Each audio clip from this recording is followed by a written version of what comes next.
ನಿನ್ನೆ ದಿನಾಂಕ 24 ಏಪ್ರಿಲ್ 2026 ಒಂದು ಮರ್ಡರ್ ಪ್ರಕರಣ ಮುಂಡಗೋಡು ಪೊಲೀಸ್ ಠಾಣೆಯಲ್ಲಿ ರಿಪೋರ್ಟ್ ಆಗಿದೆ. ಇದರ ಸಂಬಂಧಪಟ್ಟಂಗೆ ಫಿರ್ಯಾದಿಯಾದರೂ ಅವರು ಫಯಾಜ್ ತಂದೆ ನಜೀರ್ ಅಹಮದ್ ದರ್ಗಾವಾಲೆ 40 ವರ್ಷ, ಇವರು ನೂರಾನಿ ಗಲ್ಲಿ ಮುಂಡಗೋಡು ವಾಸವಾಗಿರೋ ಒಂದು ಕಂಪ್ಲೇಂಟ್ ನೀಡಿರ್ತಾರೆ. ಏನಂದರೆ ಅವರ ತಮ್ಮನಾದ ಜಮೀರ್ ಅಹಮದ್ ತಂದೆ ನಜೀರ್ ಅಹಮದ್ ದರ್ಗಾವಾಲೆ ಇವರು ವೃತ್ತಿ ಬಿಸ್ನೆಸ್ ಮಾಡೋರು, ಇವ್ರದ್ದೊಂದು ಕೊಲೆ ಆಗಿರುತ್ತೆ ಅಂತ.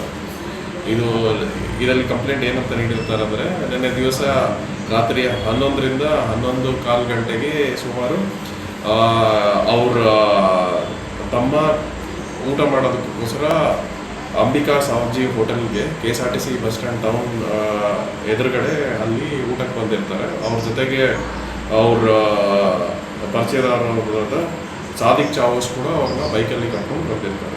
ಆ ಸಮಯದಲ್ಲಿ ಇವ್ರು ಊಟ ಮಾಡಬೇಕಾದ್ರೆ ಸಾದಿಕ್ ಚಾವೋಸು ಹೊರಗಡೆ ಹೋಗಿರ್ತಾರೆ ಸಿಗರೇಟ್ ತರೋದಕ್ಕೆ.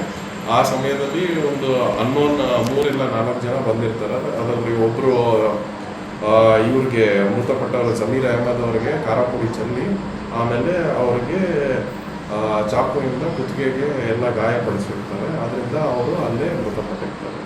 ಇದ್ರ ಬಗ್ಗೆ ಆಗಲೇ ನಾವು ಕಂಪ್ಲೇಂಟ್ ರಿಜಿಸ್ಟರ್ ಆಗಿದೆ. ಇದರ ಜೊತೆಗೆ ನಾವು ತನಿಖೆ ನಡೆಸ್ತಾ ಇದ್ದೀವಿ ಮತ್ತು ಆರೋಪಿತರನ್ನು ಕೂಡಲೇ ನಾವು ಪತ್ತೆ ಹಚ್ಚಿ ಆರೋಪಿಗಳ ಬಂಧನಕ್ಕೆ ಎಷ್ಟು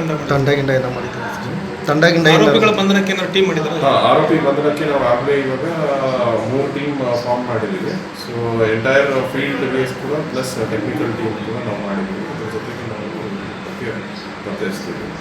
ಅದ್ರ ಜೊತೆಗೆ ಇವರು ಮೃತಪಟ್ಟವರು ಆಗಲೇ ಇವ್ರ ಮೇಲೆ 5 ಪ್ರಕರಣಗಳಿದೆ. ಇವ್ರ ಮೇಲೆ ಇವರು ರೌಡಿ ಶೀಟರ್ ಇದ್ದಾರೆ. ಇವ್ರದಲ್ಲಿ 2022ರಲ್ಲಿ ಒಂದು ಬೆಟ್ಟಿಂಗ್ ಕೇಸ್ ಇದೆ.